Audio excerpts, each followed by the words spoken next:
berbagi praktek baik dengan judul budaya positif di sekolah. Yang pertama, terima kasih kepada Bapak Sigit Mardianto MPD yang telah memberikan kesempatan pada kami untuk berbagi praktek baik.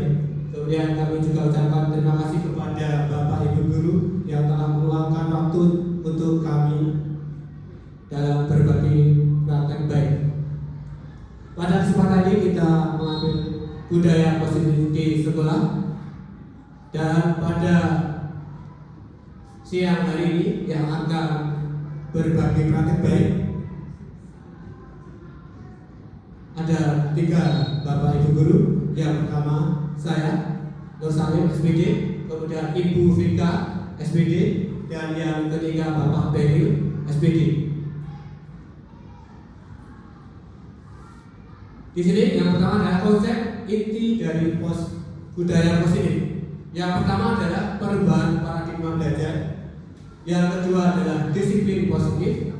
Yang ketiga adalah nilai-nilai kebajikan. Yang keempat adalah kebutuhan dasar manusia. Yang kelima adalah motivasi, dukungan, penghargaan, dan restitusi. Kemudian yang keenam adalah posisi kontrol guru. Kemudian yang ke-7 adalah keyakinan kelas, dan yang ke-8 adalah segitiga restitusi.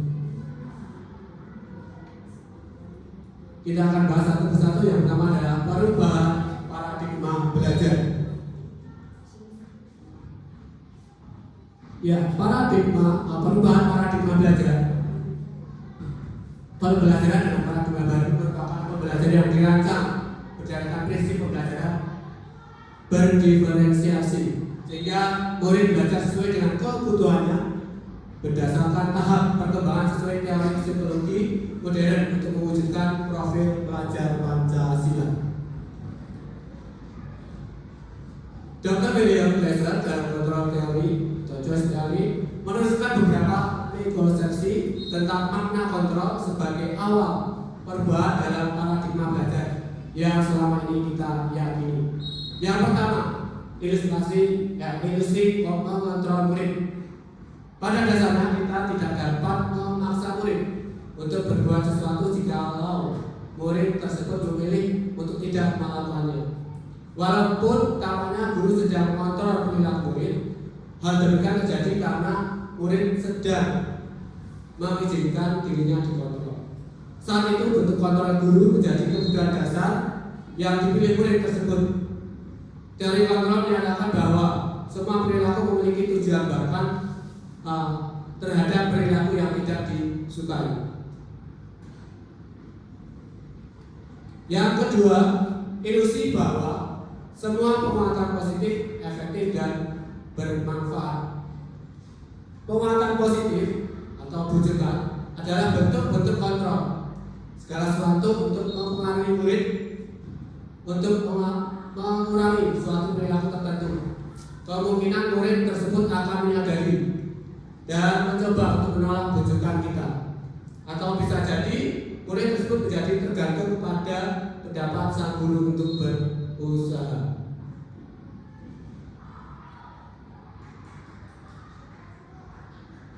Yang ketiga adalah ilusi bahwa kritik dan membuat orang merasa bersalah dapat menguatkan karakter. Menggunakan kritik dan rasa bersalah untuk mengontrol murid menuju pada identitas gagal. Mereka belajar untuk merasa buruk tentang diri mereka. Mereka mengembangkan dialog diri yang negatif. Kadang kalau sulit bagi guru untuk mengidentifikasi bahwa mereka sedang melakukan perilaku ini, karena seringkali guru cukup menggunakan suara yang halus untuk menyampaikan pesan negatif.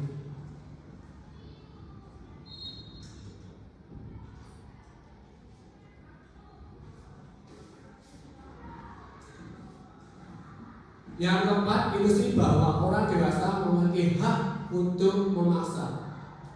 Banyak orang dewasa yang percaya bahwa mereka memiliki tanggung jawab untuk membuat murid-murid berbuat hal-hal tertentu. Apapun yang dilakukan dapat diterima selama ada sebuah kemajuan berdasarkan sebuah pengukuran kinerja. Pada saat itu pula orang dewasa akan menyadari bahwa perilaku memaksa tidak akan efektif untuk jangka waktu panjang dan sebuah hubungan permusuhan akan terbentuk. Bagaimana seseorang bisa berubah dari paradigma stimulus respon kepada pendekatan teori kontrol? Bila kita ingin membuat kemajuan perlahan, sedikit-sedikit ubahlah sikap dan perilaku Anda. Namun bila kita ingin memperbaiki cara-cara utama kita, maka kita perlu mengubah kerangka acuan kita. Ubahlah bagaimana Anda melihat dunia, bagaimana Anda berpikir tentang manusia. Ubahlah paradigma Anda, skema pemahaman dan penjelasan aspek-aspek tertentu tentang realitas.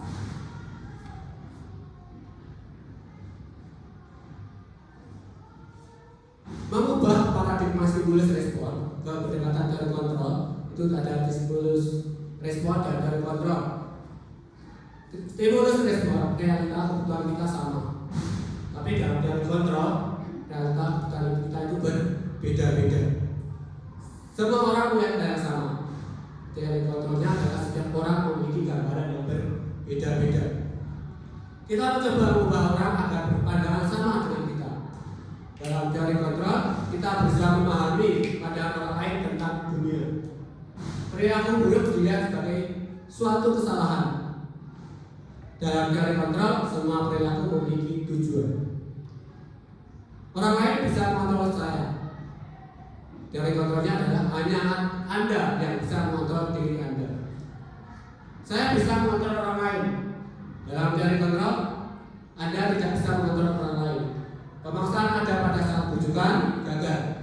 Tapi dalam teori kontrol, kolaborasi dan konsensus menciptakan pilihan-pilihan baru. Model berpikir menang atau kalah berubah dalam teori kontrol. Model berpikir menang-menang.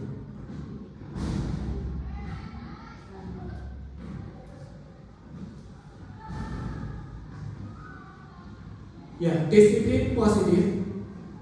Disiplin positif adalah suatu pendekatan untuk menerapkan disiplin dari dalam diri anak tanpa hukuman dan hadiah.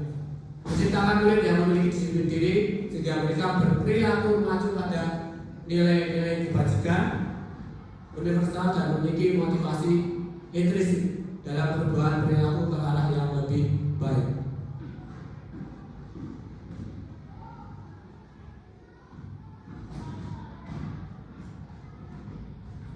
Cara penerapan disiplin positif pada anak yang pertama adalah buat aturan dan kesepakatan bersama.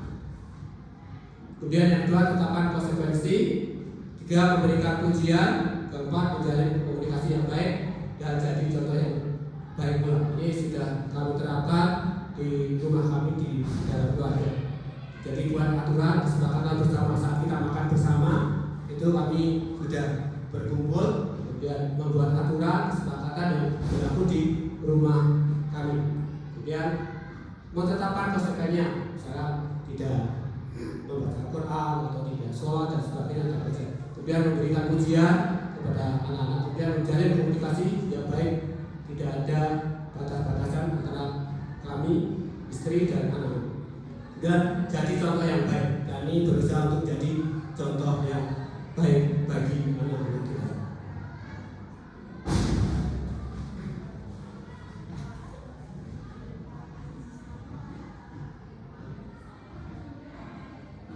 Ya, nilai-nilai kebajikan, nilai yang disepakati bersama, lepas dari suku, bangsa, agama, bahasa maupun latar belakangnya.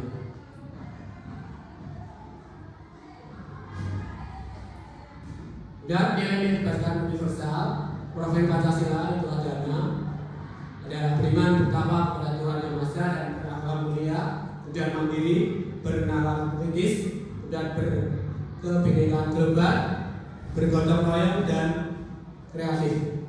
Kemudian IPO Primary Program itu ada toleransi, rasa hormat, integritas, mandiri, menghargai, antusias, empati, keingintahuan, kreativitas, kerjasama, percaya diri dan komitmen. keterampilan hidup itu dapat dipercaya. Dan lurus hati, pendengar yang aktif, tidak merendahkan orang lain, dan memberikan yang terbaik dari diri. Kemudian untuk yang petunjuk hidup, peduli, penawaran, kemudian bekerjasama, keberanian, keingintahuan, kemudian usaha, kelulusan, fleksibilitas, berorganisasi, kesabaran, keteguhan hati, kehormatan, memiliki rasa humor, berinisiatif, integritas, pemecahan masalah, sumber pengetahuan, tanggung jawab, dan persahabatan. 4 kebutuhan dasar manusia itu ada yang keempat. Nah, di sini ada kebutuhan dasar ada 5. Yang pertama adalah kebutuhan bertahan hidup, kemudian kebutuhan untuk diterima, kemudian kebutuhan pengakuan atas kemauan, kemudian kebutuhan akan pilihan, kebutuhan untuk merasa senang. Kebutuhan bertahan hidup. Kebutuhan bertahan hidup atau survival adalah kebutuhan yang bersifat fisiologis untuk bertahan hidup, misalnya kesehatan, kemudian rumah dan makanan. Kebutuhan biologis sebagai bagian dari proses reproduksi, termasuk kebutuhan untuk tetap bertahan hidup. Komponen psikologis dan pada kebutuhan ini meliputi kebutuhan akan perasaan aman. Kebutuhan untuk diterima. Kebutuhan ini adalah kebutuhan psikologis, kebutuhan untuk disayangi dan diterima, meliputi kebutuhan akan hubungan dan koneksi sosial, kebutuhan untuk memberi dan menerima kasih sayang, dan kebutuhan untuk merasa menjadi bagian dari suatu kelompok. Kebutuhan ini juga meliputi keinginan untuk tetap terhubung dengan orang lain, seperti teman, keluarga, pasangan hidup, teman kerja, kemudian binatang peliharaan, dan kelompok di mana kita tergabung. Anak-anak yang memiliki kebutuhan dasar kasih sayang dan rasa diterima yang tinggi,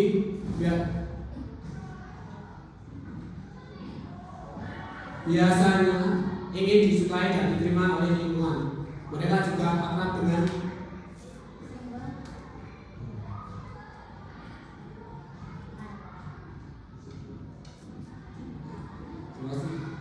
biasanya mereka belajar karena suka pada gurunya, baik mereka teman sebaya, sangat penting mereka juga biasa suka bekerja dalam kelompok.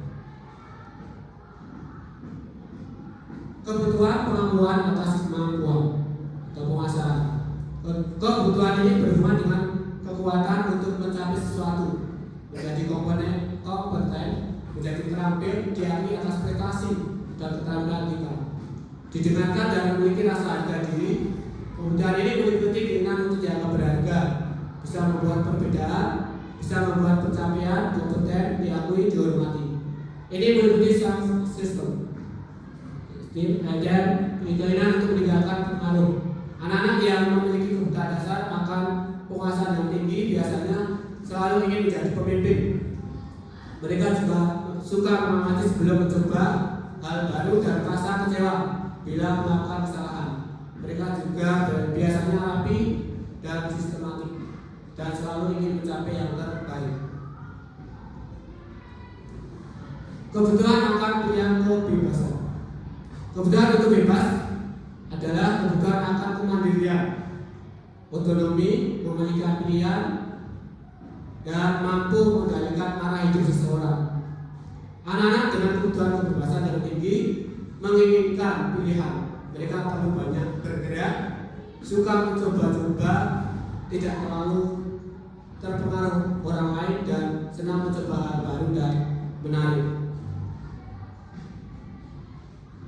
Kebutuhan untuk merasa senang, kesenangan. Di sini kebutuhan akan kesenangan adalah kebutuhan untuk mencari kesenangan, bermain dan tertawa. Semua hewan dengan tingkat inteligensi tinggi, anjing, lumba-lumba, teman dan lain, itu bermain. Saat mereka bermain, mereka mempelajari keterampilan hidup yang penting.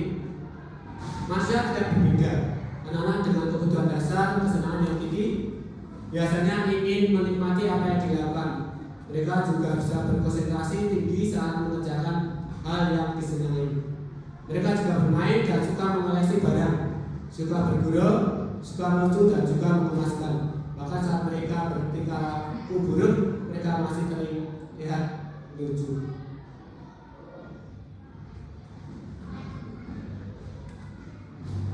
Lanjut ke kebutuhan apakah aku senang main kejar-kejaran dengan ibu guru. Seru. Termasuk bukan apa? Senang. Iya. Ya, aku senang. Pernah nggak merasa sih aku senang main kejar-kejaran waktu SD? Waktu SD itu biasanya kayak gitu. Oh, masih sering. Ya, kejar-kejaran sama bu gurunya. Oh iya, sama saya juga. Iya, sering kejar-kejaran. Seru ya Pak ya? Seru. Next. Ibu guru bilang, aku tidak boleh bersenandung sewaktu mengerjakan tugas.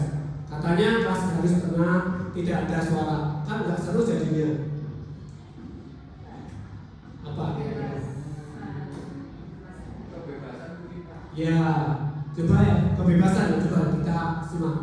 Ibu guru bilang, aku tidak boleh bersenandung waktu mengerjakan tugas. Karena dia kan ingin bersenandung. Ya, kebebasan kelas. Katanya kelas harus tenang, tidak ada suara, kan nggak seru jadinya. Ya, next, lanjut.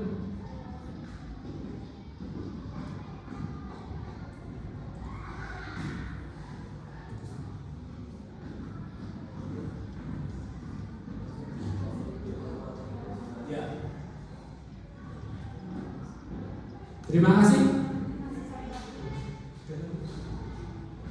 Oh ya, terlewat satu. Ibu, aku lapar sekali. Seharian ini aku belum makan. Kira-kira bukan apa? Ya, bertahan hidup.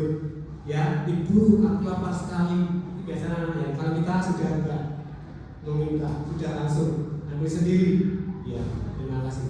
Gitu ya. Jadi ibu, aku lapar sekali. Seharian ini aku belum makan. Ya, jadi itu kita lihat contoh dari.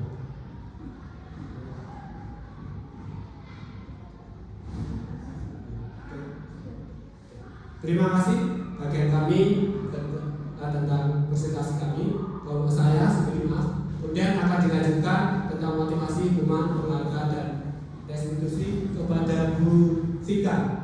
Ya, terima kasih monggo Bu Vika kami persilakan.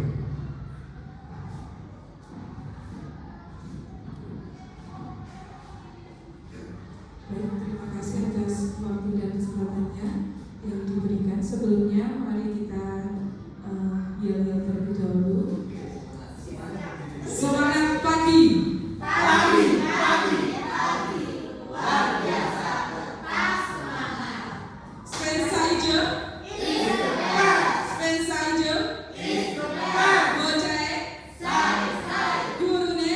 Oke, terima kasih Bapak Guru atas kesempatannya pada siang hari ini.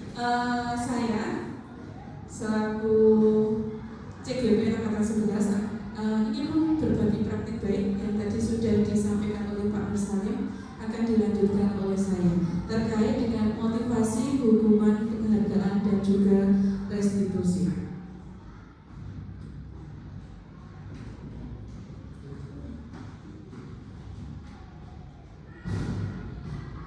Di sini ada 3 motivasi perilaku manusia oleh Diana Gosen. Yang pertama yaitu untuk menghindari ketidaknyamanan atau hukuman. Nah, di sini motivasi ini adalah tingkat terendah dari motivasi perilaku manusia.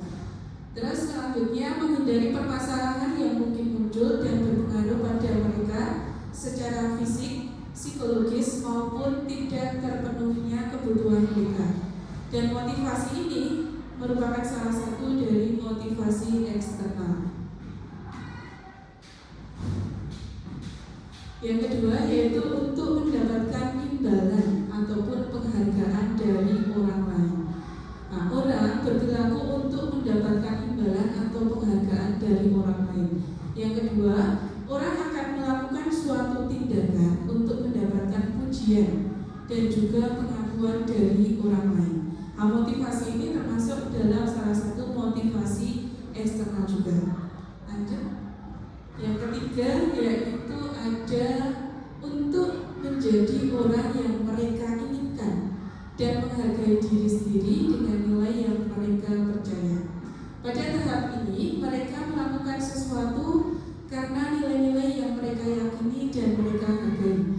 Yang selanjutnya, motivasi ini yang akan membuat seseorang memiliki disiplin yang positif karena motivasi benar-benar bersifat internal. Jadi untuk yang ketiga ini bahwasanya mereka atau anak-anak yang memiliki motivasi ini ada kemauan dalam diri sendiri. Selanjutnya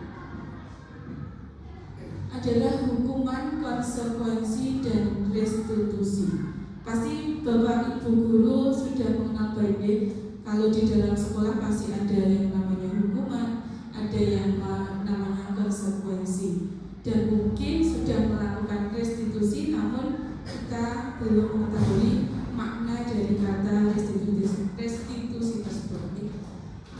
Hukuman atau konsekuensi pada umumnya terbentuk karena tindakan terhadap suatu pelanggaran. Jadi kalau kita melakukan pelanggaran, anak didik kita melakukan suatu ketidakdisiplinan, pasti nanti akan diberikan hukuman ataupun diberikan konsekuensi.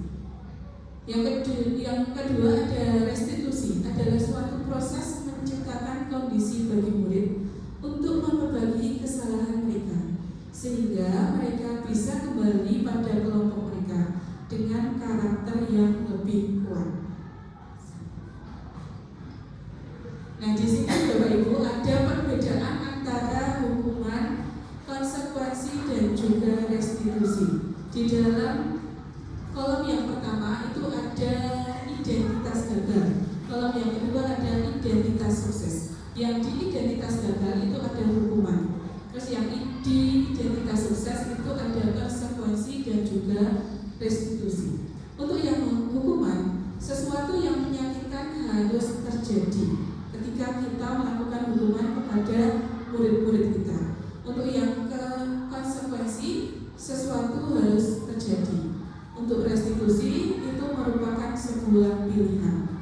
Kemudian untuk hukuman tidak nyaman untuk murid dalam jangka waktu yang lama, karena yang namanya hukuman pastinya nanti kalau hukuman itu terlalu berat bagi anak pasti menimbulkan trauma bagi anak didik kita.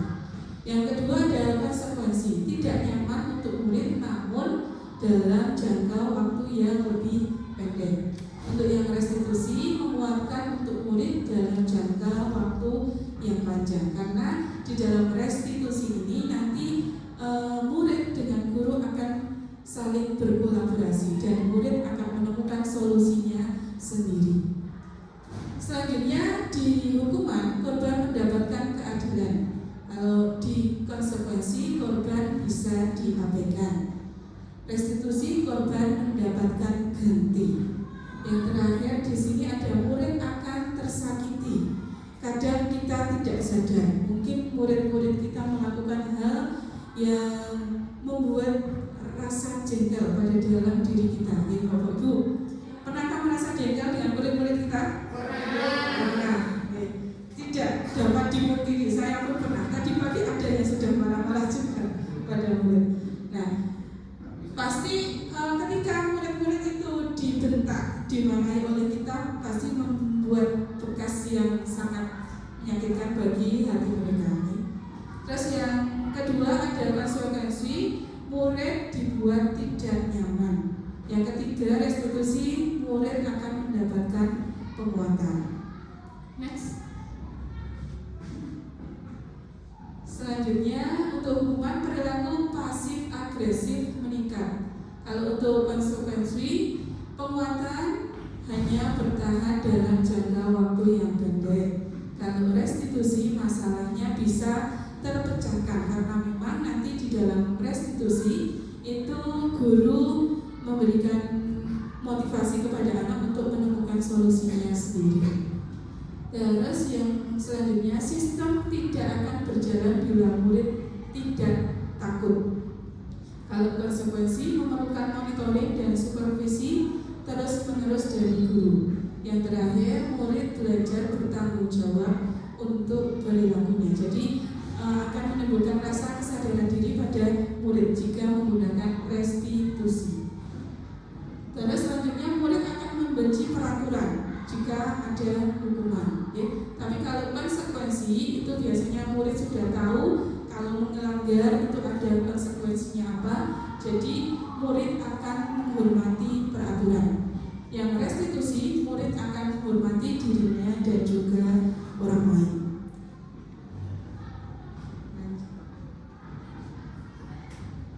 Untuk selanjutnya, perbedaan dari hukuman dampak pada murid merasa jadi marah-marah, jadi merasa bersalah, rendah diri, dan juga mengasingkan diri. Kadang anak kalau sudah dimarahi malah tambah marah sama kita, tambah mutungan, mutung jadi mutung. Kalau konsekuensi kehilangan hak, waktu jeda seorang diri, terus penahanan. Kalau restitusi, murid tidak kehilangan waktu namun bersemangat untuk selalu memperbaiki diri. Terus untuk perbedaan yang selanjutnya, hukuman itu dibuat oleh guru. Kalau konsekuensi itu dibuat oleh guru dan juga dibuat oleh murid. Yang restitusi dibuat oleh murid sendiri. Jadi memang solusinya dari anak. Selanjutnya, kesimpulannya dari hukuman, konsekuensi, dan restitusi. Yang pertama, hukuman itu bersifat tidak terencana atau tiba-tiba.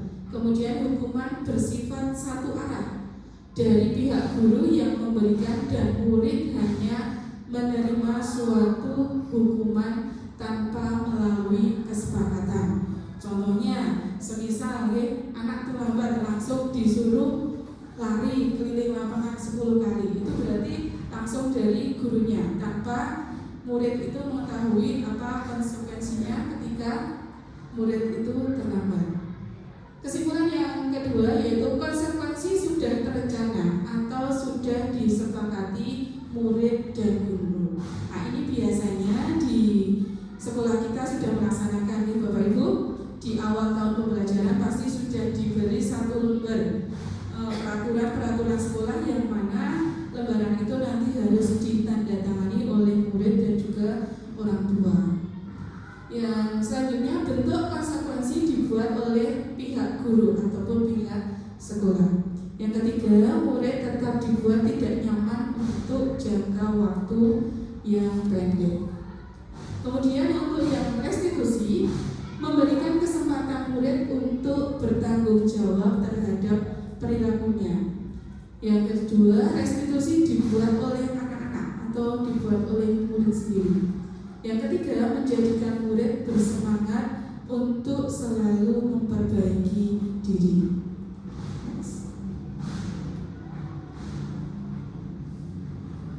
Nah, di sini ada sebuah pertanyaan atau kalimat, monggo bisa diidentifikasi, dianalisis itu merupakan hukuman ataukah konsekuensi. Mencatat 100 kali di dalam buku kalimat. Saya tidak akan terlambat lagi karena terlambat ke sekolah. Ini termasuk hukuman atau konsekuensi menurut Bapak Ibu? Oke, hukuman. Lanjutnya,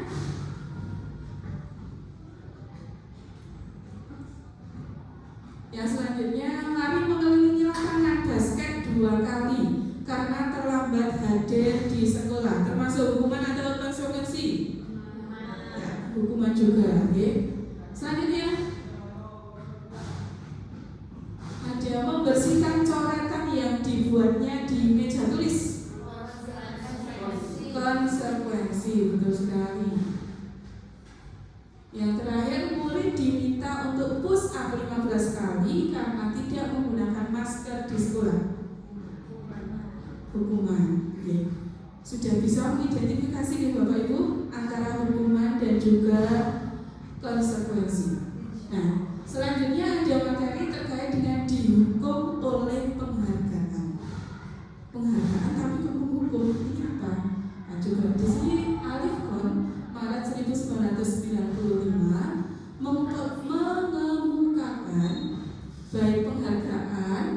maupun hukuman adalah cara-cara mengontrol perilaku seseorang yang menghancurkan potensi untuk pembelajaran yang sesungguhnya. Karena memang pada dasarnya Bapak Ibu, yang namanya manusia, yang namanya anak orang itu tidak mau untuk dikontrol, walaupun itu menggunakan hukuman ataupun menggunakan penghargaan. Nah, di sini ada pengaruh jangka pendek dan juga jangka panjang jika kita diberikan sebuah penghargaan. Penghargaan efektif jika kita menginginkan seseorang melakukan sesuatu yang kita inginkan, tapi hanya dalam jangka waktu yang pendek. Jika kita menggunakan penghargaan lagi dan lagi, maka orang tersebut akan kehilangan motivasi dari diri mereka sendiri. Jadi mereka akan menunggu mendapatkan penghargaan baru mau melakukan suatu tindakan. Yang ketiga, jika kita mendapatkan penghargaan untuk melakukan sesuatu yang baik, maka kita tidak menyadari tindakan baik yang telah kita lakukan. Karena hanya dengan penghargaan itu kita sudah melakukan suatu tindakan yang baik. Tapi kita tidak tahu bahwa tindakan itu adalah tindakan yang baik. Selanjutnya, penghargaan tidak efektif. Mengapa tidak efektif? Yang pertama, karena penghargaan membuat murid tidak akan berusaha sekeras sebelumnya jika murid tidak mendapatkannya. Yang kedua, jika kita memberikan murid suatu penghargaan untuk melakukan hal yang kita inginkan, maka kita harus terus-menerus memberikan suatu penghargaan bagi murid-murid kita. Kalau tidak diberikan penghargaan, nanti murid-murid tidak termotivasi untuk melakukan suatu tindakan yang kita inginkan. Yang selanjutnya, penghargaan merusak hubungan. Mengapa penghargaan itu merusak hubungan? Yang pertama, karena akan menimbulkan rasa iri bagi sebagian murid yang tidak mendapatkan penghargaan atau reward. Nah, biasanya kita memberikan penghargaan kepada murid-murid kita itu pasti murid-muridnya yang pintar, yang cepat tanggap, yang mampu menjawab atau mampu melakukan apa yang kita inginkan. Tapi bagi anak-anak yang tidak bisa atau tidak mampu untuk melakukan apa yang kita inginkan, pastinya membuat mereka merasa iri karena tidak mendapatkan suatu penghargaan. Yang kedua, akan menimbulkan rasa ketidakjujuran dalam diri murid. Ada mungkin supaya dia mendapatkan penghargaan, supaya dia mendapatkan suatu reward, nilai yang bagus, akhirnya dia jadi menyontek hasil atau karya dari temannya. Jadi hanya untuk mendapatkan penghargaan. Jadi dia tidak jujur dengan nilai mereka sendiri. Yang ketiga, penghargaan menciptakan persaingan di dalam kelas. Terus yang keempat, murid yang tidak pernah mendapatkan penghargaan akan berhenti mencoba dan juga akan berhenti berusaha. Paling itu kok si A yang mendapatkan penghargaan, paling si B yang mendapatkan penghargaan. Jadi saya mending diam saja, tidak melakukan apa-apa. Oke, selanjutnya penghargaan yang selanjutnya, penghargaan mematikan kreativitas. Murid yang diberi penghargaan akan berpikir ke hadiahnya, sehingga kreativitas mereka menjadi tidak berkembang. Yang kemudian, pekerjaan seni atau sebuah penulisan cerita menjadi kurang kreatif bila dijadikan sebuah hadiah ataupun penghargaan. Sudah memikirkan hadiahnya dulu, tidak memikirkan ide-ide yang akan dikembangkan. Kemudian penghargaan menghukum. Murid yang tidak mendapatkan penghargaan akan merasa dihukum. Yang selanjutnya, penghargaan dan hukuman adalah hal yang sama karena keduanya mencoba mengendalikan perilaku seseorang. Yang ketiga, dalam jangka waktu lama penghargaan akan terlihat sebagai hukuman. Materi yang selanjutnya adalah restitusi. sebuah pendekatan untuk menciptakan disiplin positif. Restitusi adalah proses menciptakan kondisi bagi murid untuk memperbaiki kesalahan mereka, sehingga mereka bisa kembali pada kelompok mereka dengan karakter yang lebih kuat. Itu adalah pengertian restitusi menurut Gosen 2004. Restitusi juga adalah proses kolaboratif yang mengajarkan murid untuk mencari solusi untuk masalah dan membantu murid berpikir tentang orang seperti apa yang mereka inginkan dan bagaimana mereka harus memperlakukan orang lain. Ciri-ciri restitusi yang membedakannya dengan program disiplin lainnya.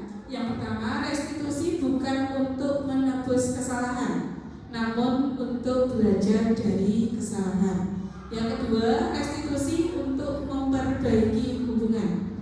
Yang ketiga, restitusi adalah tawaran, bukan paksaan, karena memang nanti guru menawarkan solusi-solusi yang baik bagi murid untuk selalu memperbaiki diri. Yang keempat, restitusi menuntut untuk melihat ke dalam diri.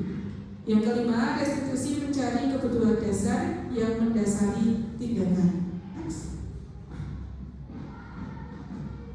Selanjutnya, restitusi diri adalah cara yang paling baik.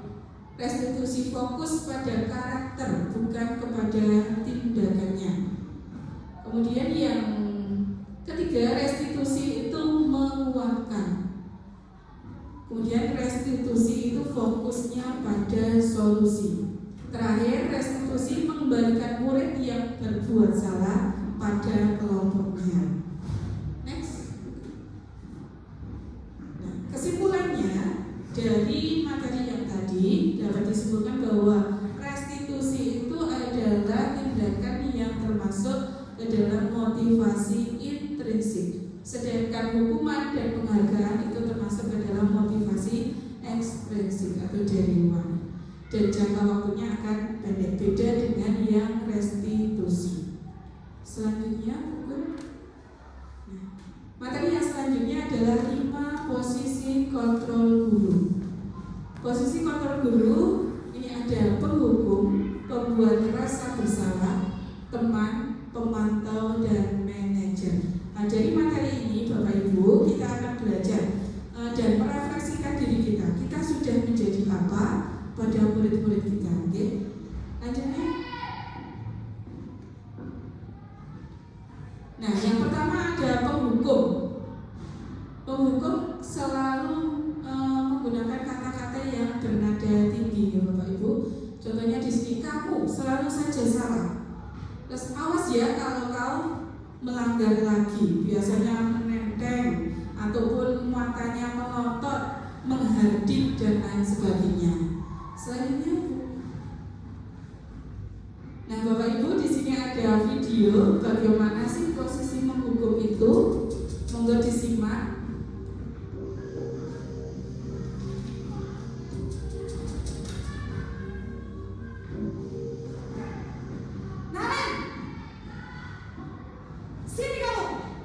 Seperti itu ya Bapak Ibu guru. Jadi ada anak yang terlambat langsung dipanggil dengan nada yang sangat tinggi. Kamu deh pasti terlambat. Maklum, saya. Apa? Apa coba? Alasan kamu apa lagi? Kapan sih kamu tidak terlambat? Malas sekali ya kamu jadi anak. Saya. Dasar pemalas. Gak kapok-kapok sih kamu. Sudah berapa kali terlambat? Sana, kamu keliling lapangan basket 2 kali. Kenapa saya harus beli lapangan basket, Bu? Kenapa? Kamu melawan ibu. Berani-beraninya jawab. Sudah terlambat, masih berani jawab pula. Sekarang, keliling lapangan basket 5 kali sekalian. Biar kapok. Cepat. Pergi sana ke lapangan basket. Itu Bapak Ibu ilustrasi dari guru yang mempunyai posisi sebagai penghukum. Apakah Bapak Ibu guru ada yang seperti ini? Ya, kadang-kadang sama. Saya juga seperti itu. Okay? Jadi dampak yang akan terjadi pada penghukum, yang pertama murid menjadi pendendam. Apalagi kalau kita menghukumnya terlalu berat, terlalu tinggi gitu ya. Tidak menyukai guru atau mata pelajaran yang akan diampu. Semisal kok gurunya kayo, aku akan memburu kalau sesat. Gitu ya Bapak Ibu. Untuk yang selanjutnya ada posisi kontrol sebagai pembuat merasa bersalah. Pada posisi ini biasanya guru akan bersuara lebih lembut dibandingkan dengan posisi yang penghukum. Pembuat rasa bersalah akan menggunakan keheningan yang membuat orang lain merasa tidak nyaman, bersalah ataupun rendah diri. Kata-kata yang keluar dengan lembut seperti, "Ibu sangat kecewa sekali dengan kamu." Jadi membuat rasa rendah diri pada diri murid. Next. Nah, di sini ada ilustrasi juga video bagaimana posisi kontrol guru sebagai pembuat rasa bersalah. Moga Bapak Ibu bisa disimak. Naren!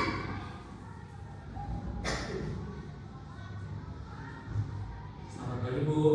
Naren, kamu kenapa terlambat lagi, nak? Lebih lembut daripada posisi penghukum di Bapak Ibu. Kamu senang ya bikin ibu susah ya? Kalau kamu terlambat lagi, nanti ibu yang ditegur bapak kepala sekolah, nak. Nah, itu kalimat yang membuat rasa bersalah. Duh, gimana ini? Maaf Bu. Duh, Gusti Naren. Kamu suka ya kalau ibu tegur bapak kepala sekolah? Terus, sekarang ibu harus tulis apa ini di buku absen? Ini kamu sudah sering terlambat loh. Ibu harus apa coba? Maaf Bu. Maaf sekali. Ya sudah, lain kali jangan bikin ibu susah lagi ya nak ya. Ibu tidak akan kuat lagi kalau kamu begini terus. Bisa jantungan kalau ibu tegur bapak kepala sekolah. Sana cepat ke kelas. Maaf. Ya, Bapak Ibu, itu adalah ilustrasi dari posisi kontrol sebagai pembuat rasa bersalah. Dampak yang akan terjadi, yang pertama yaitu murid merasa menjadi bersalah, ya, identitas gagal. Yang kedua, rendah diri dan menarik diri dari lingkungan. Untuk posisi yang ketiga yaitu sebagai teman. Guru pada posisi ini tidak akan menyakiti murid, namun akan tetap berupaya mengontrol murid melalui persuasi. Posisi teman pada guru bisa negatif ataupun positif. Positif di sini berupa hubungan baik yang terjalin antara guru dan murid. Guru di posisi teman menggunakan hubungan baik dan humor untuk mempengaruhi seseorang. Mereka berkata, "Ayo bantulah demi bapak ya. Ya sudah, kali ini tidak apa-apa. Ibu bantu bereskan ya." Nah, ini adalah contoh-contoh kalimat yang biasanya digunakan pada posisi kontrol teman. Memang ini bagus Bapak Ibu, tapi kadang tidak ada sekat antara guru dan juga murid. Nanti muridnya jadi terlalu melonjak gitu pada gurunya. Di sini juga ada ilustrasi bagaimana posisi teman pada murid ini.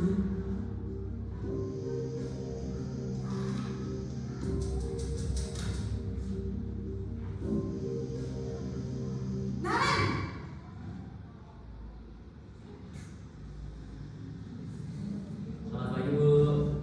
Wah, sudah jam berapa ini nak? Terlambat lagi ya sayang. Iya Bu. Habis. Itu Bapak Saya Ibu. mau Jadi sekarang, lebih Bu. kata-katanya lebih enak, lebih fleksibel. Anak juga tidak merasa tertekan kalau mendapatkan Lambat sih. apa ya, Iya Bu. nasihat Saya dari mau Bapak Ibu. tadi. Jadi biarpun saya lari kencang, tetap gak kencang Bu.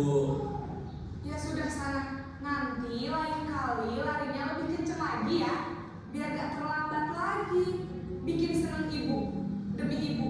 Bisa kan? Bisa lah Bu. Ya sudah sana masuk kelas. Ibu beresin urusan absen kamu. Kamu ini ada-ada saja. Baik Bapak Ibu, itu adalah ilustrasi dari posisi kontrol sebagai teman. Dampak yang terjadi pada posisi teman, murid akan bergantung pada satu orang. Murid tidak mandiri dan tidak bisa berpikir untuk dirinya sendiri. Kalau posisi kontrol sebagai teman itu memang banyak sekali murid-murid yang suka, pada guru yang lebih care sama mereka. Selanjutnya ada posisi kontrol sebagai pemantau. Pemantau berarti mengawasi. Pada saat kita mengawasi, kita bertanggung jawab atas perilaku orang-orang yang kita awasi. Posisi pemantau berdasarkan pada peraturan-peraturan dan konsekuensi. Dengan menggunakan sanksi ataupun konsekuensi, kita dapat memisahkan hubungan pribadi kita dengan murid. Sebagai seseorang yang menjalankan posisi pemantau, pertanyaan yang diajukan seorang pemantau, contohnya adalah peraturannya apa yang telah kamu lakukan, dan sebagainya. Nah, ada pun ilustrasinya, monggo bisa disimak Bapak Ibu.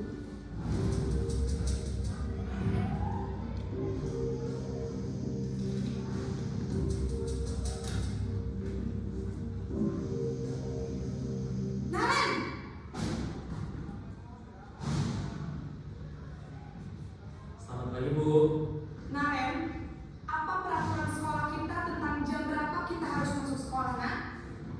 Kita harus di sekolah jam 7 Bu. Iya betul, sekarang sudah jam 7.20. Naren sudah tahu konsekuensinya jika terlambat hadir. Paham Bu, saya harus tinggal kelas pas jam istirahat selama 20 menit. Iya benar, konsekuensinya demikian. Jadi nanti jam 9.30 pas istirahat, kamu harus tinggal di kelas, kerjakan tugas tambahan untuk ketertinggalan kamu, ya? Baik Bu. Nah, Bapak Ibu, itu adalah ilustrasinya posisi kontrol sebagai pemantau. Menurut saya sendiri, kalau posisi kontrol sebagai pemantau itu lebih sakit ya. Mungkin dari Bu Ika yang sering melakukan sebagai posisi pemantau. Ada apa yang terjadi pada posisi pemantau? Murid akan menghitung konsekuensi dan hadiah tanpa memahami nilai kebajikan yang dituju. Yang selanjutnya tidak sepenuhnya menjadi mandiri. Untuk yang terakhir, ini ada posisi kontrol sebagai manajer. Posisi terakhir manajer ini posisi di mana guru berbuat sesuatu bersama dengan murid, mempersilahkan murid mempertanggungjawabkan perilakunya, mendukung murid agar dapat menemukan solusi atas permasalahannya sendiri. Seorang manajer telah memiliki keterampilan di posisi teman maupun sebagai pemantau, dan dengan demikian bisa jadi waktu-waktu tertentu kembali kepada kedua posisi tersebut bila diperlukan. Namun, bila kita menginginkan murid-murid kita menjadi manusia yang merdeka, mandiri dan bertanggung jawab, maka kita perlu mengacu kepada restitusi yang dapat menjadikan murid kita seorang manajer bagi dirinya sendiri. Di manajer, murid diajak untuk menganalisis kebutuhan dirinya, namun maupun kebutuhan orang lain. Di sini penekanan bukan pada kemampuan membuat konsekuensi, namun dapat berkolaborasi dengan murid bagaimana memperbaiki kesalahan yang ada. Seorang manajer akan berkata, apa yang sudah kita yakini nanti akan kembali kepada keyakinan kelas maupun keyakinan sekolah. Kemudian apa rencana kamu untuk memperbaiki hal ini? Jadi di posisi manajer ini adalah posisi yang diharapkan mampu untuk kita aplikasikan untuk menangani murid-murid kita, Bapak Ibu. Nah, biasanya nanti menggunakan restitusi. Selanjutnya ada juga ilustrasi untuk posisi manajer. Nah, tugas seorang manajer bukan untuk mengatur perilaku seseorang. Kita membimbing murid untuk dapat mengatur diri mereka sendiri. Seorang manajer bukan untuk memisahkan murid dari kelompoknya, tapi mengembalikan murid tersebut ke kelompoknya dengan lebih baik dan lebih kuat. Bisa jadi dalam praktik penerapan disiplin sehari-hari, kita akan kembali ke posisi teman ataupun posisi pemantau. Karena murid yang ditangani belum siap diajak berdiskusi ataupun diundang melakukan restitusi. Namun perlu disadari tujuan akhir dari 5 posisi kontrol seorang guru adalah mencapai mencapai posisi manajer. Di mana di posisi inilah murid dapat menjadi pribadi yang mandiri, merdeka, dan bertanggung jawab atas segala perilaku dan sikapnya, yang pada akhirnya dapat menciptakan lingkungan yang positif, nyaman, dan juga aman. Selanjutnya ada ilustrasi bagaimana kita akan menerapkan posisi kontrol diri sebagai seorang manajer.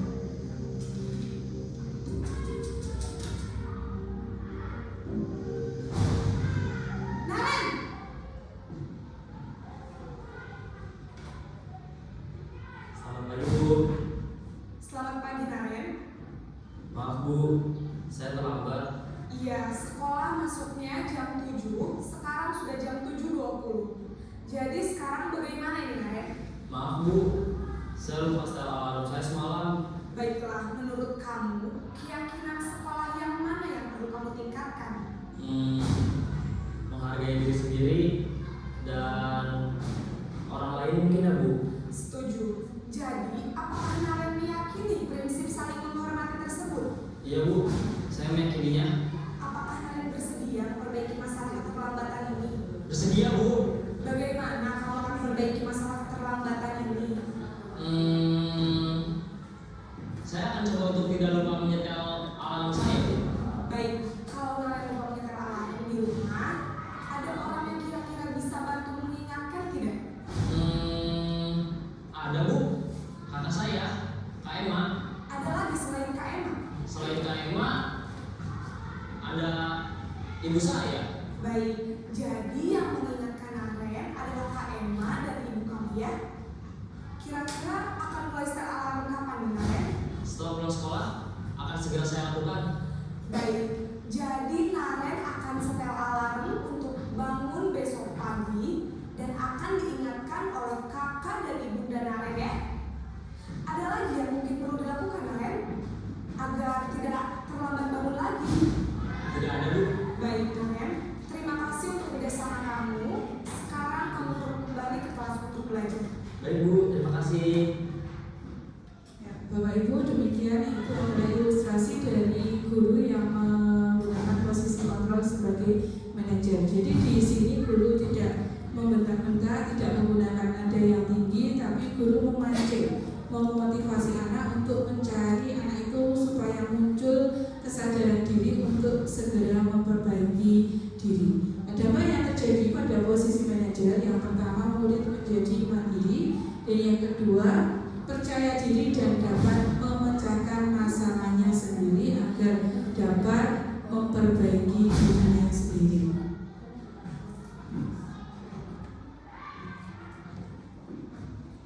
Nah, di sini ada kalimat saya sangat kecewa sekali dengan kamu. Kira-kira di posisi kontrol apakah ini, Bapak Ibu? Ya, betul sekali Bu Ika, membuat rasa bersalah. Yang selanjutnya ada kamu tidak pernah benar-benar melakukannya, selalu saja melanggar. Penghukum?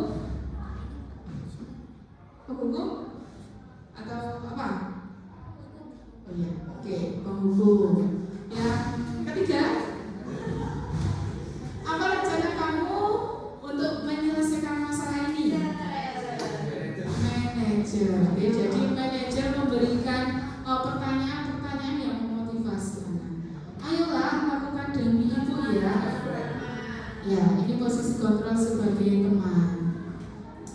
Kamu tidak akan naik kelas jika kamu tidak mengerjakan tugas. Memantau. Oke, berarti sudah paham semua nih Bapak Ibu.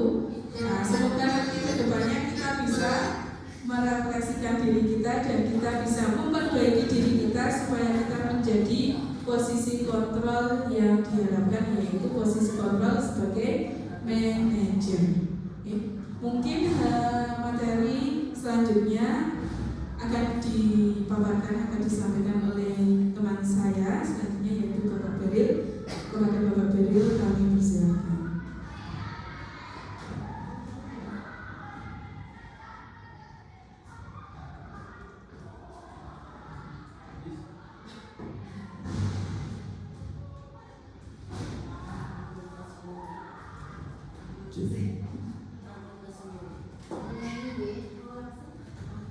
Baik, terima kasih atas kesempatan yang diberikan kepada saya.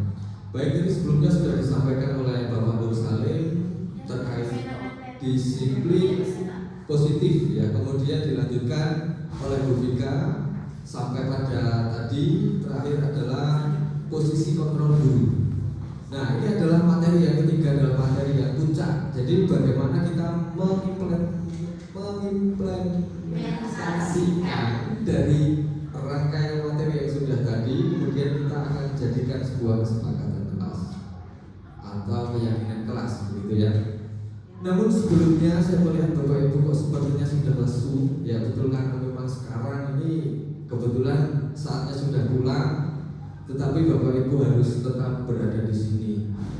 Nah, saya juga mengucapkan sekali lagi terima kasih atas waktu yang diberikan, juga pikiran, tenaga yang sudah menghadiri dalam kegiatan kali ini, yaitu diseminasi calon guru penggerak angkatan 11.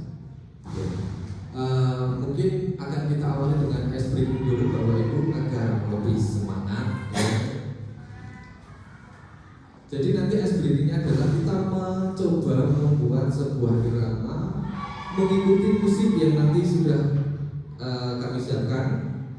Jadi di situ nanti hanya ada 3 simbol atau notasi, di mana notasi tersebut nanti apabila ada simbol yang seperti, bisa ditampilkan dulu Bu ya.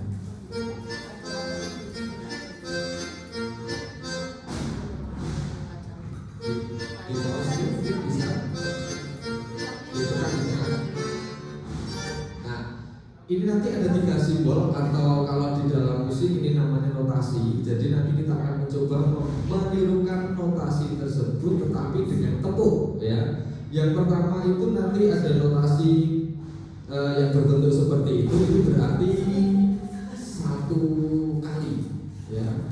Kemudian yang kedua di situ ada bentuk atau simbol seperti itu, artinya silencio, itu artinya diam ya. Kemudian yang ketiga, kemudian yang ketiga ada simbol seperti itu yang artinya berarti 2 tepuk ya. Jadi dalam satu ketukan itu nanti bernilai 2 ketuk. Contohnya untuk yang pertama.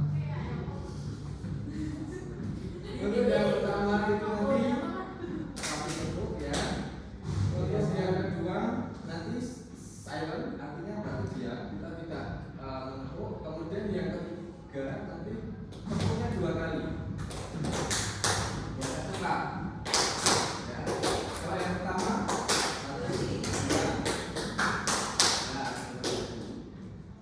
bisa dicoba. Mau sambil berdiri apa duduk?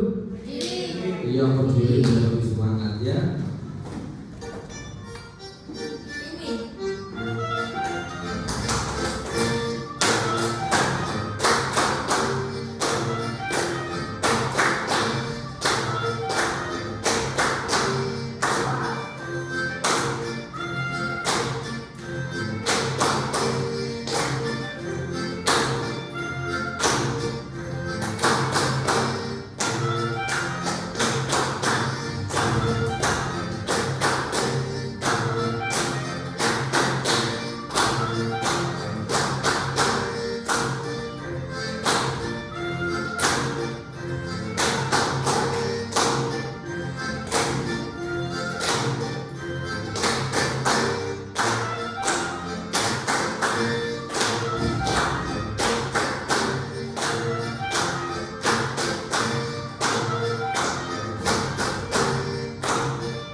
terapkan pada perkusi atau alat musik pun bisa sebenarnya tadi ya. Kalau misalnya nanti diganti dengan alat musik apa begitu sudah bisa berbunyi dan sudah luar biasa menurut saya ya.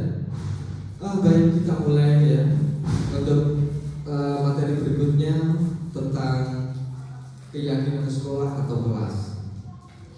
Saya rasa Bapak Ibu sudah paham betul ya apa itu keyakinan sekolah ataupun kelas. Namun sebelumnya mungkin ya ada beberapa Bapak Ibu yang masih asing ya dengan keyakinan. Keyakinan itu kan berarti sesuatu yang diyakini. Artinya keyakinan itu tidak bisa dibuat oleh hanya satu arah saja. Artinya harus melalui serangkaian diskusi ataupun kesepakatan ya. Nah, next. Keyakinan sekolah atau kelas merupakan nilai-nilai kebajikan universal yang disepakati secara tersirat dan tersurat, lepas dari latar belakang suku, negara, bahasa maupun agama, merupakan pengertian dari keyakinan sekolah atau kelas. Jadi dalam pembuatan keyakinan kelas ataupun sekolah itu tentu kita harus betul-betul memperhatikan nilai-nilai kebajikannya sebelumnya tadi sudah disampaikan di awal. Next. Nah ini kita mencoba ya menganalisa ada dua kalimat di situ, peraturan atau keyakinan. Jadi yang pertama, mengapa kita memiliki peraturan tentang penggunaan helm pada saat mengendarai kendaraan roda 2 atau motor? Kalau saya pribadi ya, karena saya juga ya sama seperti umumnya, maka jawaban saya pasti akan karena takut ditilang oleh polisi. Nah ini berarti kaitannya masih dalam peraturan. Tetapi kalau kita nanti sudah mengarah pada keselamatan, maka itu akan menjadi sebuah keyakinan. Nah, saya rasa Bapak Ibu sudah mulai paham ya. Kemudian yang kedua, mengapa kita memiliki peraturan tentang menggunakan masker dan mencuci tangan setiap saat? Di sini jelas ya, kita meyakini bahwa menjaga kesehatan itu penting, maka penggunaan masker itu akan lebih baik digunakan. Kalau peraturan sekedar dulu waktu COVID itu kan pernah ya, jadi seakan-akan kita dipaksa gitu menggunakan masker. Nah, tetapi setelah dan waktu itu banyak sekali yang istilahnya membantah ya, kenapa masker buat apa gitu ya. Tetapi sebenarnya betul-betul itu untuk menjaga kesehatan dan keselamatan kita, dan tentunya juga keselamatan orang lain. Ketika kita terpapar, kita tidak menggunakan masker, ya kita akan menularkan juga penyakit kepada orang lain. Jadi keyakinan itu ternyata dampaknya bukan hanya pada diri kita saja, tetapi juga dampaknya bagi orang lain. Next. Nah, lalu bagaimana cara merumuskan keyakinan kelas ataupun sekolah? Yang pertama kita harus bertanya kepada murid tentang harapan di kelas. Apa sih harapan di kelas? Menginginkan kelas yang seperti apa? Begitu. Kemudian yang kedua, membuat pertanyaan tentang pernyataan positif. Kemudian yang ketiga, jadikan keyakinan konsisten dan mudah diingat. Jadi tidak perlu membuat keyakinan itu terlalu panjang lebar, karena kalau bahasanya terlalu, kalimatnya terlalu panjang, orang juga enggak mau membaca. Next.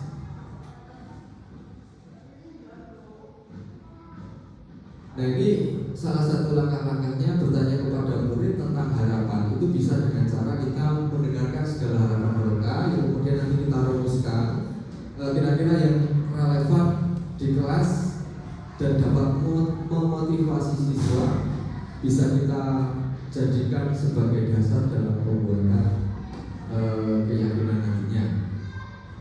Selanjutnya, buat pernyataan positif. Ya, keyakinan kelas harus berbentuk pernyataan positif. Contohnya, kita semua dapat belajar dengan giat dan saling mendukung. Kemudian yang ketiga, keyakinan diharapkan konsisten dan mudah diingat. Nah, keyakinan yang sederhana akan lebih efektif dan memotivasi dan mengingatkan kita selama proses pembelajaran. Ya, selanjutnya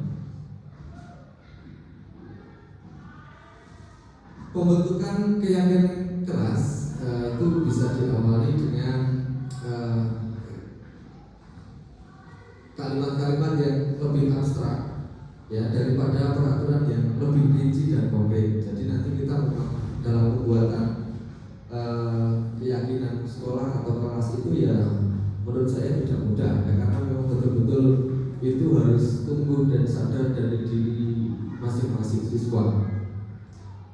Kemudian keyakinan kelas berupa pernyataan-pernyataan yang sifatnya universal atau menyeluruh, karena akan sangat percuma ketika kita buat peraturan hanya berlaku pada pihak tertentu, tidak menyeluruh. Selanjutnya pernyataan, ya tidak apa-apa, ini ada sedikit gangguan.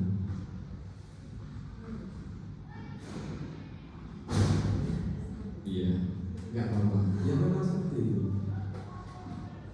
Pernyataan keyakinan kelas senantiasa dibuat dengan bentuk positif, ya, agar terkesan lebih enak dibaca dan mudah diterima. Kemudian keyakinan kelas hendaknya tidak terlalu banyak sehingga mudah diingat dan dipahami oleh seluruh warga kelas. Keyakinan kelas sebaiknya sesuatu yang dapat diterapkan di lingkungan tersebut.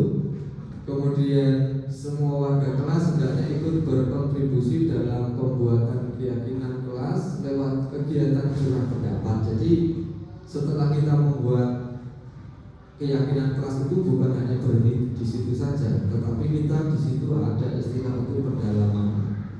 Bagaimana, apakah keyakinan ini betul-betul efektif atau tidak? Ketika kita buat sudah jadi ternyata kalau dalam waktu seminggu 2 minggu ternyata itu tidak efektif, maka kita perlu diadakan pendalaman lagi dan mungkin saja keyakinan itu akan berubah menjadi lebih baik mengikuti kondisi kelas begitu. Kemudian semua warga hendaknya ikut berkontribusi dalam pembuatan ini, yang jelas semua harus berkontribusi. Kemudian bersedia meninjau kembali keyakinan kelas dari waktu ke waktu, jadi terus secara kontinu. Apabila perlu diadakan perubahan ya harus dirubah, begitu ya. Lanjut. Nah, tahapan dalam menciptakan program kebajikan, artinya dalam kita membuat keyakinan itu kan tidak hanya sekedar istilahnya slogan semata, tetapi kita betul-betul memperhatikan ada nilai atau tidak di dalam situ. Ada nilai kebajikan tidak, kalau tidak kan percuma, gitu ya. Nah, yang pertama kita harus melihat daftar kebajikan yang telah disusun bersama. Kemudian tentukan nilai-nilai kebajikan yang ingin dijadikan perhatian utama di sekolah. Kemudian yang ketiga, sempurnakan beberapa daftar nilai-nilai kebajikan yang utama. Dan yang keempat, buatlah poster atau muat di sosial media keyakinan sekolah atau kelas tersebut, ya, agar lebih efektif ya dan mudah dibaca. Nah, ini sebaiknya dalam pembuatan keyakinan kelas ini dibuat semenarik mungkin, karena kalau tidak menarik itu apa? Kan gitu, percuma. Nah, ini akan lebih baik ketika dibuat poster ataupun media-media yang lebih menarik.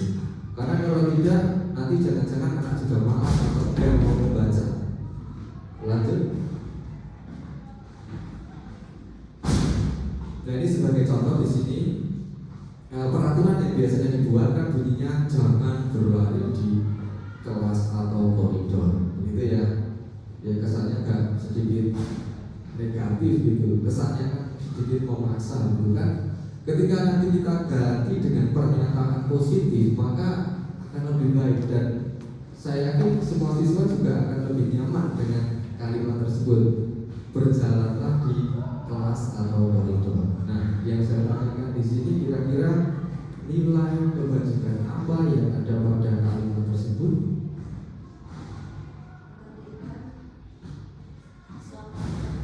Keselamatan, tanggung jawab, empati. Sebenarnya dari hal seperti ini kalau kita koreksi, kalau kita perdalam, ternyata nilai kebajikannya banyak sekali. Tadi sudah disebutkan, mulai dari bertanggung jawab, kita bertanggung jawab atas keyakinan yang sudah dibuat. Kemudian keselamatan, nah, kalau misalkan anak-anak itu berlari, kemudian nanti menabrak teman dan sebagainya, maka akan terjadi hal yang tidak kita inginkan. Ya, itu kaitannya juga dengan keselamatan. Baik, next. Contoh keyakinan keras yang dapat diterapkan dalam kita menumbuhkan budaya positif. Yang pertama, setiap murid berhak untuk belajar dan berkembang. Nah, ini semua kita meyakini dan menyadari bahwa setiap murid berhak untuk belajar dan berkembang. Yang kedua, kesalahan adalah kesempatan belajar. Ya, kita yakini semua orang pasti melakukan kesalahan. Nanti kalau manusia tanpa kesalahan itu kan tidak mungkin juga. Yang ketiga, hubungan yang positif adalah dasar untuk belajar. Kita bertanggung jawab atas lingkungan belajar bersama. Nah, ini bisa nanti kita terapkan untuk menumbuhkan budaya positif baik di sekolah maupun di kelas. Ya, lanjut. Nah, ini justru menurut saya ini adalah hal yang paling penting di antara yang lainnya.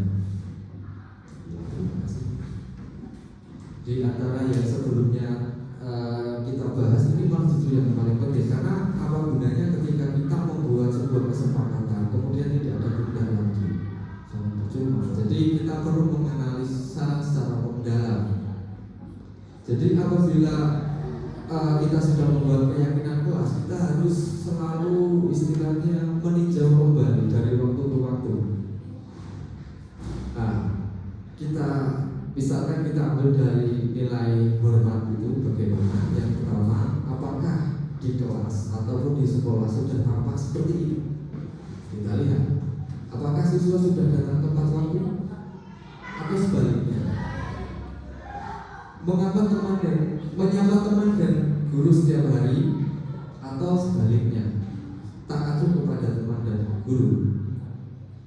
Nah, kemudian apakah sudah mulai tampak mengembalikan barang teman yang telah dipinjam dan mengucapkan terima kasih? Nah, atau malah sebaliknya? Ini kita selalu tinjau secara berulang-ulang dari waktu ke waktu. Kita bisa menggunakan tabel T, ya. Selanjutnya, pendalaman keyakinan kelas yang kedua, kita bisa menggunakan tabel Y.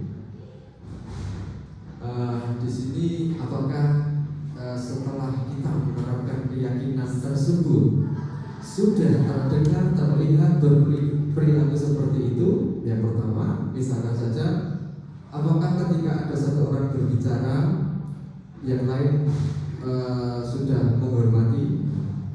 Kemudian apakah sudah terdengar bahwa siswa itu nanti ada, yuk saya bantu, ya rasa empatinya tinggi, simpatinya juga tinggi, kita bisa selesaikan ini bersama. Apakah sudah terdengar hal seperti itu? Jika belum, kita perlu kembali lagi pada keyakinan kelas. Kemudian apakah siswa sudah mulai terlihat memegang barang milik orang lain hanya dengan izinnya, kemudian mendengarkan dengan seksama atau senantiasa berbuat baik dan saling berbagi? Nah, ini perlu kita perdalam lagi. Jika kok ternyata masih belum berkembang secara optimal, maka ada apa dengan keyakinan kelas yang sudah kita buat, gitu ya. Kemudian kita bisa meninjau dari perilaku siswa atau warga sekolah. Apakah sudah mulai tersenyum ramah atau memberikan salam hormat, berjabat tangan, ya, dan seterusnya, memberikan ruang bekerja, postur tubuh yang tenang dan sebagainya. Apakah sudah mulai terlihat? Nah, ini akan menjadi PR kita bersama-sama, ya.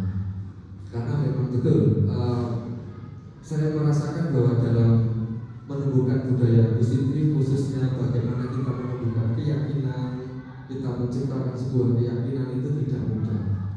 Karena memang betul harus muncul dari diri siswa. dan semua warga sekolah. Nah, ini untuk pendalaman yang berikutnya. Kita bisa lihat di sini seperti apa tugas guru, seperti apa tugas murid. Ya, tugas guru adalah mengajar, mendidik, menjawab pertanyaan, memberi nilai, mengatur kelas dan sebagainya. Kemudian tugas murid yaitu belajar, mencoba menghasilkan yang terbaik dari diri, bertanya jika tidak paham dan seterusnya. Kemudian guru tugasnya bukan menyakiti atau disakiti. Nah, ini betul-betul harus kita sadari bersama. Apakah memaksa untuk belajar atau tidak? Yaitu kita tidak boleh untuk memaksa siswa, memang betul ya. Guru bukan tugasnya untuk merapikan barang-barang murid, ya, sudah tidak semestinya. Ya. Kemudian menyiapkan makanan atau barang-barang tulis. Nah, kemudian tugas dari bukan tugas murid ya, maksudnya di situ, yaitu menyakiti atau disakiti, mengeluh, merusak barang pribadi atau orang lain, melakukan tugas guru, memutuskan untuk teman kamu, gitu ya. Nah, dari pemaparan tadi tentu ada manfaat ya ketika kita bisa menerapkan keyakinan kelas. Yang pertama, menciptakan lingkungan belajar yang positif. Tentu saya yakin ini adalah impian Bapak Ibu semua ya. Yang kedua, meningkatkan motivasi belajar. Nah, itu yang utama ya. Jadi dengan motivasi belajar yang tinggi, tentu dalam kita meningkatkan prestasi akan bisa berkembang secara optimal. Yang ketiga, mengurangi ketakutan dan kecemasan. Ya, ketika sudah bisa betul-betul menerapkan keyakinan kelas atau sekolah, maka anak itu datang sudah dengan suka, ya, sudah senang, sudah bahagia, bukan takut dan cemas, ya. Nah, ini dulu pernah saya rasakan ketika saya masih kecil, itu betul-betul pernah saya rasakan karena sering sekali ya guru itu melakukan hukuman dan sebagainya, dan jadi akhirnya takut begitu ya. Memang betul tadi yang sudah disampaikan di sebelum materi ini, itu kan hukuman itu kan dampaknya sangat berbahaya sekali. Maka kalau bisa anak itu datang ke sekolah betul-betul bahagia, betul-betul senang. Kemudian yang keempat, memperkuat hubungan sosial, meningkatkan kemandirian. Yang keenam, meningkatkan tanggung jawab. Iya. Kesimpulan, ya. Demikian penjelasan terkait dengan keyakinan kelas, bagaimana kita menerapkan langkah-langkahnya seperti apa, pada nanti saat pendalamannya juga harus seperti apa, sudah kita bahas tadi sebelumnya. Nah, keyakinan itu merupakan upaya-upaya yang dapat dilakukan dalam membangun budaya positif di sekolah. Ya, tentunya untuk mewujudkan hal ini membutuhkan proses yang tidak bisa dilakukan dalam waktu singkat. Seperti yang sudah saya sampaikan sebelumnya, keyakinan tidak bisa dibuat seperti peraturan. Peraturan hanya dibuat oleh hanya sepihak ya. Tetapi kalau keyakinan betul-betul melibatkan seluruh warga sekolah. Kemudian selain itu proses ini juga membutuhkan keterlibatan semua pemangku kepentingan sekolah. Ya, baik, demikian mungkin yang dapat saya sampaikan terkait dengan keyakinan sekolah ataupun kelas. Ya, nah ini ada beberapa contoh dari masih ada satu materi lagi ya. Iya. Ya, maaf. Yang selanjutnya adalah penerapan segitiga restitusi. Ya, tadinya itu saya kira akan dilanjutkan kembali oleh Pak Nur, akan diberikan ya. Nah, kalau saya lanjutkan saja, penerapan segitiga restitusi. Tadi sudah kita bahas sebelumnya, restitusi itu apa, Bapak Ibu? Apa?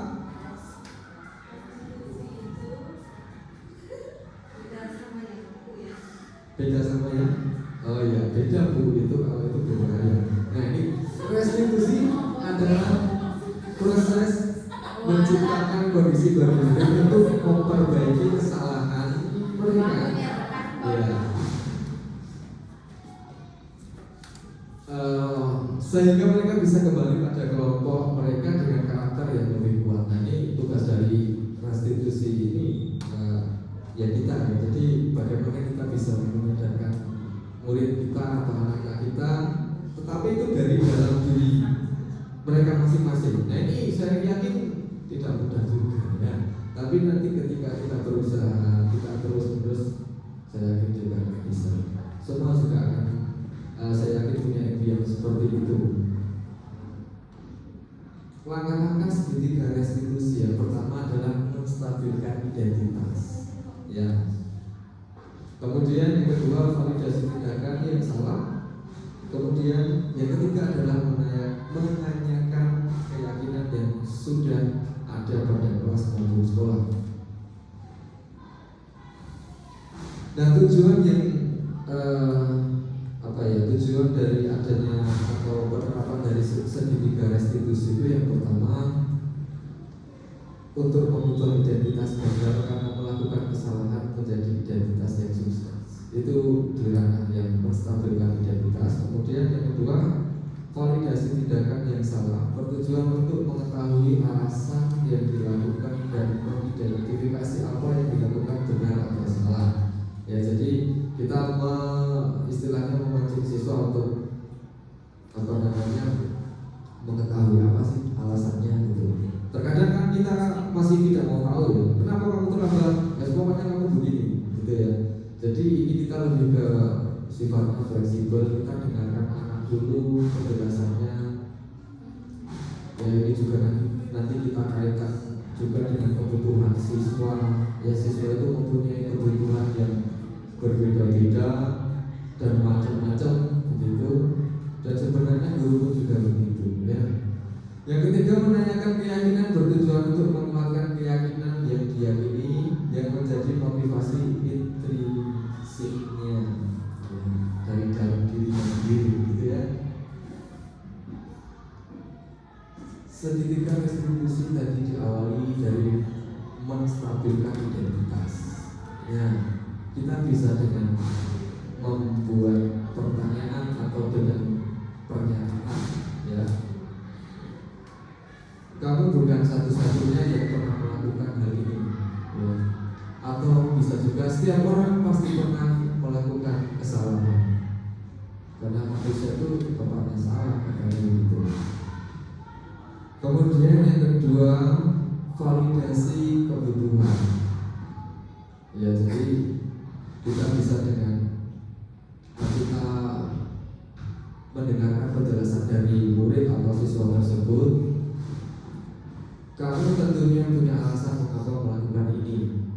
Kita dengarkan ya, sampai anak tersebut betul-betul menjelaskan secara detail. Kemudian yang kedua, adakah cara yang lebih efektif untuk mendapatkan apa yang kamu butuhkan? Bisa dengan pertanyaan seperti itu. Kemudian yang ketiga, yaitu menanyakan keyakinan. Nilai-nilai apa yang telah disepakati atau yang telah kita sepakati. Kemudian bisa juga dengan kamu ingin menjadi orang yang seperti apa sih? Bisa juga dengan kalimat seperti itu.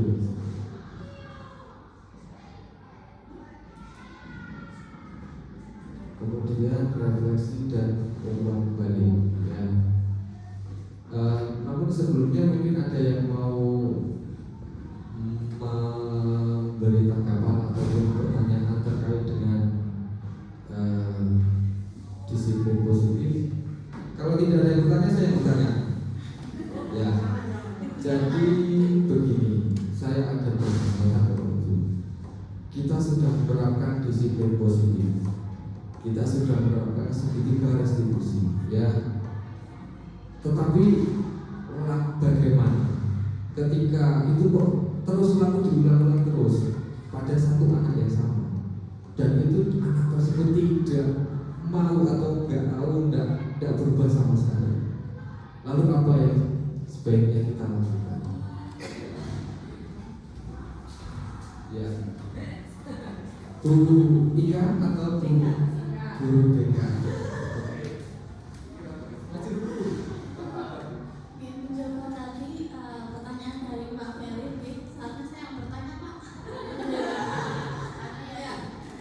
Jadi ada kasus ketika anak itu sudah diberikan pendekatan restitusi, kenapa masih melakukan kesalahan yang sama? Oke. Kira-kira apakah tahapan-tahapan dari restitusi itu sudah dilalui dengan baik Pak Ferry? Sepertinya sudah, karena sudah beberapa kali ya. Jadi anak itu sudah dan selalu saja melakukan itu sudah berulang kali. Lalu apa sebaiknya yang kita lakukan? Kemudian yang kedua, apakah Pak Ferry sudah menggali latar belakang dari murid tersebut? Apakah keluarganya itu ideal? Kemudian peran orang tua di rumah itu seperti apa? Nah, mungkin itu yang menjadi apa namanya yang menjadi PR ya. Karena memang lalu harus bagaimana lagi gitu kan? Kadang saya sering menghadapi anak itu ini kok masih seperti ini saja dan kayak nggak ada kapoknya gitu loh, dan malah kayak ini kok seneng saya diganggu gitu ya. Berarti itu kita harus iya, berarti mungkin anak tersebut apa membutuhkan kebutuhannya belum tercukupi ya, mungkin kebutuhan dasar tadi ya, kelima itu. Kemudian mungkin orang tua di rumah juga belum betul-betul menjalankan perannya seharusnya sebagai orang tua itu bagaimana, seperti itu Pak Ferry dari saya. Terima kasih. Ya, luar biasa dari kita. Beri pertanyaan yang jangan terganggu ya. Selanjutnya mungkin Bu Eri mau menambahkan terkait tadi masalah tadi itu kita sudah berulang-ulang melakukan restitusi dan semua tahap sudah dilalui. Ya mungkin ada hal yang ternyata lalai mungkin ya. Ya, terima kasih. Halo. Terima kasih atas waktu yang diberikan. Menyambung dari tadi, apa yang pendapat yang sudah disampaikan oleh Bu Ika memang betul sekali ya. Jadi dari menerapkan restitusi itu tidak hanya dilakukan dari pihak guru, ternyata pihak orang tua juga harus saling mendukung. Tentunya kita harus membuat komunikasi yang baik antara berbagai pihak ya. Jadi biar restitusi yang kita harapkan itu tidak hanya berhasil di satu anak saja seperti itu.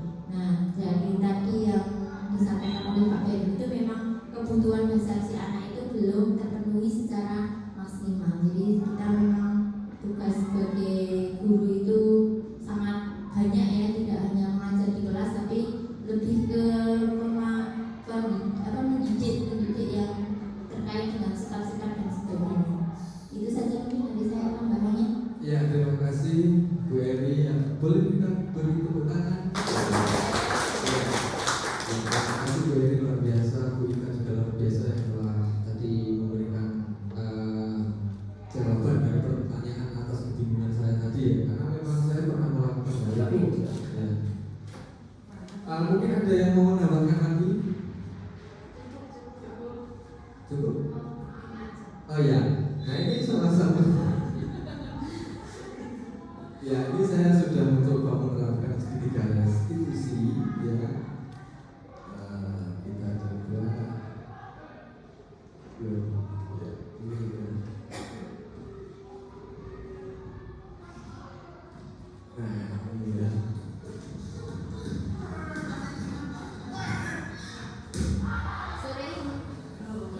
Ya, iya. Mungkin sambil diamati Bapak Ibu, mungkin saja saya ada sesuatu yang lewat atau belum tepat, nanti bisa dikoreksi ya. Karena kita saling berbagi praktik ya.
itu mau fotokopi kalau sampai 3 jam kalau tidak salah. Betul begitu? Tidak Pak, yang 5 menit. Oh, karena bicara siapa itu merasa bersalah dan kesalahan itu hanya pasar dan manusia itu semua pernah melakukan kesalahan. Apakah Chandra itu fotokopi saja? Tidak hanya untuk saja Pak, saya mengaku sebenarnya saya tidak ingin untuk saja, namun saya suka bermain PS. Masih belum main PS. Suka. Apakah itu benar dilakukan? Setelah saya sudah melanggar aturan dan membuat bapak menjadi cemas, dan saya juga bisa dihapus oleh jika saya ketahuan lulus. Baik, Chandra, kalau sudah mendengarkan sedikit penjelasan dari kamu, saya tidak mencari kesalahan siapa yang salah, siapa yang melanggar. Hanya saja Bapak ingin tahu sebenarnya apa sih dan kenapa kamu kok mau bolos. Jadi saya bosan Pak di kelas dengan menghasilkan tugas dari bapak ibu guru. Lalu ternyata ada tugas untuk memfotokopi tiket IPA dari guru sendiri di depan sekolah. Terus saya memanfaatkan waktu tersebut untuk berjalan-jalan dan bermain PS. Jadi intinya setelah sudah mengetahui ya bahwa kamu betul berjalan itu dari utama, maksudnya kamu berusaha memberikan ujung di dalam hasil kamu memanfaatkan hal tersebut untuk bermain PS. Apakah kamu melakukan hal tersebut lagi? Tidak Pak, saya tidak akan melakukannya lagi. Saya akan melaksanakan tugas di dalam kelas sampai jam 10. Bagus ya. Mudah-mudahan untuk kali ini kamu betul-betul sadar akan kesalahan kamu. Tadi kan memang betul ya Bapak Ibu Guru sudah apa. Lalu apa yang sebaiknya akan kamu lakukan untuk kedepannya jika Bapak Ibu Guru akan melanggar kembali? Mengerjakan tugas di dalam kelas dengan sungguh-sungguh Pak, dan berdiri di kelas.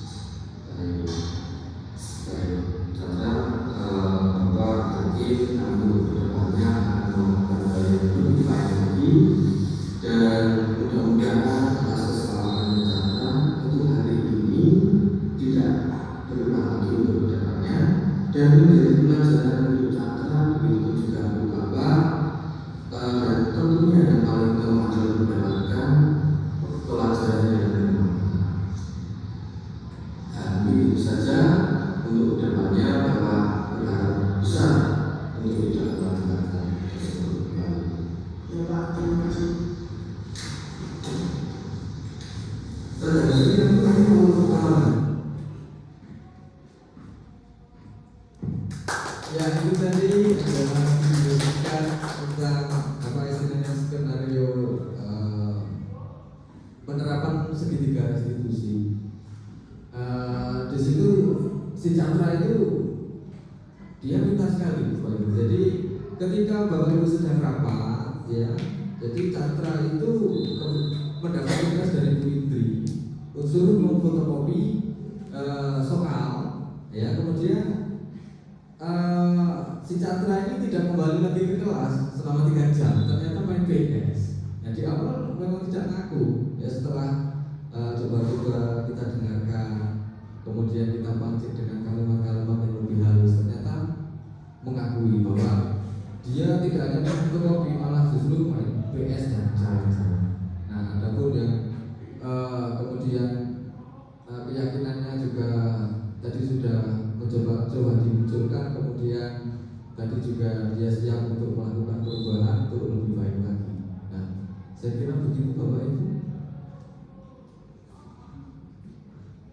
Oke. Iya. Yes. Untuk selanjutnya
Ya ini untuk Bu Vika luar biasa ya, sampai pada detail-detail ceritanya disampaikan semua ya. Terima kasih. Mohon untuk Mbak Kiki tetap tinggal di kelas ini ya. Mohon bicara dengan itu.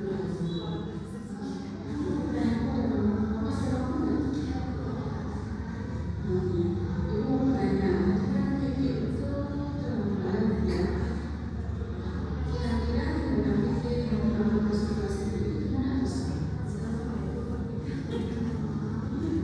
Nah, setelah itu sesuatu yang belajarnya, jadi kamu nanti bisa belajar dari kesalahan kamu untuk memperbaiki diri kamu di kedepannya. Nah, itu mau tanya lagi, kamu pasti punya alasan kenapa kamu bisa kamu masuk di kelas ini. Kamu kan bisa beli jajannya di atas sekolah. Ya, jadi saya ada sekolah tapi di sana banyak anak-anak. Ketika saya mau beli makanan, ternyata habis dulu. Oh iya, jadi kamu pulang sekolah untuk jajannya. Padahal kan kamu sudah tahu bahwa pulang sekolah ada saat jam pembelajaran. Gitu ya? Nah, itu mau tanya lagi. Kira-kira keyakinan apa yang di kelas kita yang sudah kita sepakati? Kita sudah sepakat bahwa kita harus saling menghargai, Iya, harus betul. bicara dengan sopan, harus saling dan dalam waktu. Berarti apa yang perlu kamu tunjukkan dari kelas ini? Saya belum datang waktu ketika pembelajarannya bergerak. Oke, nah dari apa tindakan yang kamu lakukan untuk menunjukkan keyakinan kelas ini? Saya akan menjaga saya akan melakukan makanan dari Oh baik, kalau begitu itu adalah solusi yang sangat bagus sekali. Oke, kita semoga kedepannya kamu bisa memperbaikinya dan tidak terulang lagi ketika masuk ke kelas ini. Terima kasih atas perhatiannya. Sekali lagi saya mohon maaf Bu. Ya, apa? Selamat dari pulang. Oke, bisa. Terima kasih.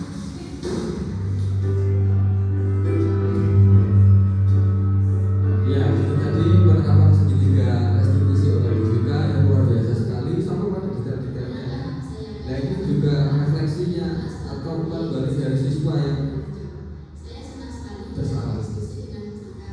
Dengan diskusi ini, saya menjadi paham akan keyakinan kelas yang kami buat harus dilakukan dengan baik. Wassalamualaikum warahmatullahi wabarakatuh. ya, demikian dari Bu Vika. Terus kemudian nilai apa yang bisa kita ambil dari peristiwa tadi? Iya, disiplin. Ya, dan apa? Restitusi. Ya. Penerapan restitusi. Jadi ternyata setelah kita menerapkan itu, jadi kita juga akan ngerti. Oh ternyata nilai ini yang kita tekankan. Seperti tadi di awal saya menekankan pada kedisiplinan, tanggung jawab dan kejujuran. Itulah yang utama ya. Ya, selanjutnya penerapan segitiga restitusi oleh Bapak Borsalin ya. Nah,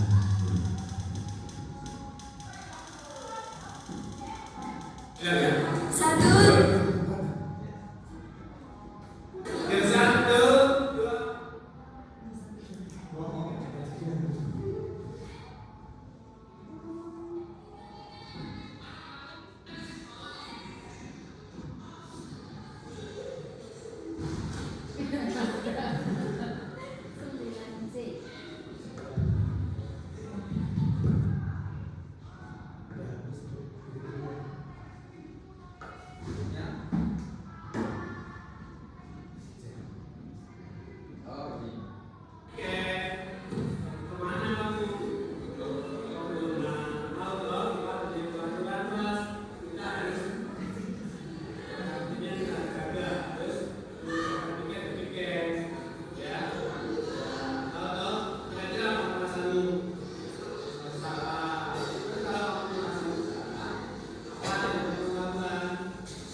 Jadi dari kedua video tadi yang sudah kami buat ya, dari awal dari video yang saya buat, kemudian Bufika, kemudian Pak Nur Salim, ternyata yang paling berdampak Pak Nur. Jadi langsung ketika itu anak langsung action, ini luar biasa sekali ya.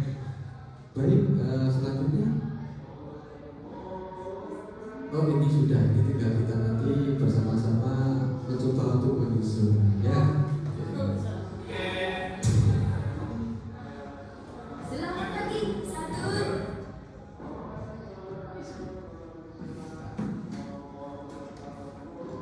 Mungkin demikian yang dapat kami sampaikan. Ada tambahan dari Bu Vika atau Pak Nur Salim? Ya, kalau tidak ada mungkin bisa kami akhiri. Demikian pemaparan dari kami. Saya Abdul Fikri, Pak Nur Salim dan Bu Vika. Mudah-mudahan apa yang kami sampaikan bermanfaat bagi kita semua. Kurang lebihnya kami mohon maaf.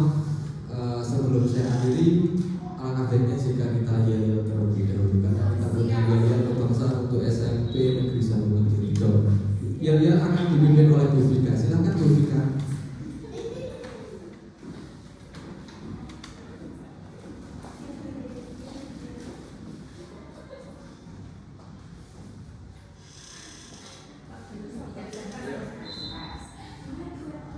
Yuk, ya, silakan Bu Vika. Semangat pagi. Luar biasa, tetap semangat. Sketsa hijau. Is the best. Sketsa hijau. Is the best. Bocae. Sai. Gurune. Let's okay. Terima kasih. Selamat sore Bapak Ibu Supervisor. Mohon maaf apabila Pak. Apabila banyak guyonan dan masalahnya ya, karena saya memang banyak guyon tadi, saya mohon maaf yang sebesar-besarnya, tetapi setidaknya kita bisa mengambil manfaat dari apa yang kami sampaikan.